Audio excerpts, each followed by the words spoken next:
সাকিব হোসেন সোহেল সম্পাদিত Lakshmipur RF TV. বীর মুক্তিযোদ্ধা ওসমান খান সাহেবের মৃত্যুতে দেশ হারালো জাতির শ্রেষ্ঠ এক বীর সন্তানকে। দীর্ঘদিন ধরে অসুস্থ ছিলেন রায়পুর উপজেলার ২ নং উত্তর চরবংশী ইউনিয়ন আওয়ামী লীগের সভাপতি ও বীর মুক্তিযোদ্ধা প্রবীণ রাজনীতিবিদ ওসমান খান সাহেব। তিনি বৃহস্পতিবার ভোর ৬টা ৪৫ ওনার নিজ বাড়িতে ইন্তেকাল করেন।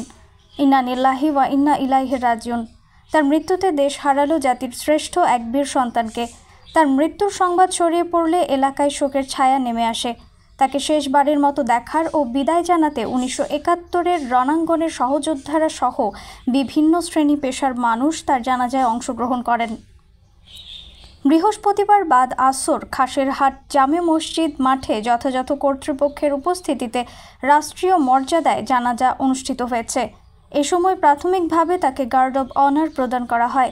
গার্ড অব অনার প্রদান শেষে নামাজে জানাজা অনুষ্ঠিত হয়।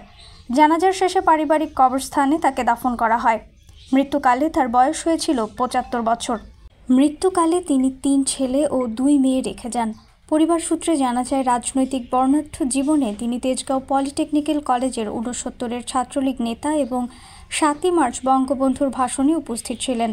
২ নং সেক্টরের গেরিলা যোদ্ধা ছিলেন এবং ২ নং ইউনিয়ন আওয়ামী লীগের বর্তমান আহ্বায়ক ও প্রতিষ্ঠাতা সভাপতি ছিলেন এবং বৃহত্তর চরবংশী আওয়ামী লীগের তৎকালীন সভাপতি ছিলেন। কর্মজীবনে তিনি ১৯৭৪ সালে পানি উন্নয়ন বোর্ড কুষ্টিয়া জেলায় সরকারি প্রকৌশলী হিসেবে যোগদান করেন। ১০ বছর পর ১৯৮৪ সালে চাকরি ছেড়ে চরবংশী নিজ এলাকায় এসে বিভিন্ন ব্যবসায় প্রতিষ্ঠান প্রতিষ্ঠা করেন। তিনি ২ নং চরবংশী ইউনিয়নের বিভিন্ন মসজিদ এবং মাদ্রাসায় নিজ জমি দান করেন বলেও পরিবার সূত্রে জানা যায়। মরহুমের বড় ছেলে মোহাম্মদ সেলিম খান ২ নং ইউনিয়নের বর্তমান যুবলীগের সহসভাপতি এবং মুক্তিযোদ্ধা সন্তান কমান্ডের আহ্বায়ক সদস্য।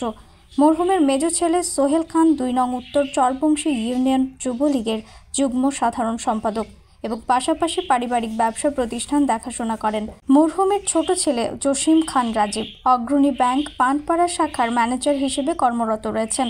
মরহুমের বড় মেয়ে ফাতেমা খানম গভর্নমেন্ট সবুজবাগ উচ্চ বিদ্যালয়ের সিনিয়র ইংরেজি শিক্ষক হিসেবে কর্মরত রয়েছেন।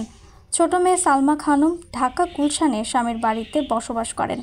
তার ছেলে জসিম খান সাংবাদিকদের সাক্ষাতে বলেন, আমার বাবা দীর্ঘদিন চরবংশী ইউনিয়নে রাজনৈতিক এবং সামাজিকভাবে বিভিন্ন কর্মকাণ্ডে জড়িত ছিলেন এবং তার ব্যবসায়িক উপার্জিত সম্পদ থেকে ব্যয় করে তিলে তিলে চরবংশী আওয়ামী লীগকে লক্ষ্মীপুর জেলার মধ্যে নৌকার বোর্ড ব্যাংকে পরিণত করেন। কিন্তু তিনি প্রচার বিমুখ ও অহিংস নীতিতে বিশ্বাসী ছিলেন। ইনশাল্লাহ আগামীতে আমরা তার সন্তান হিসেবে তার দেখানো আদর্শ নীতিতে চলব। ফেসবুক সোশ্যাল মিডিয়ায় তাকে নিয়ে রায়পুর বিভিন্ন মহলে গভীর শোক প্রকাশ করা হয়েছে। নিউজ ডেস্ক, রিফাত আরা ইসলাম, লক্ষ্মীপুর RF টিভি।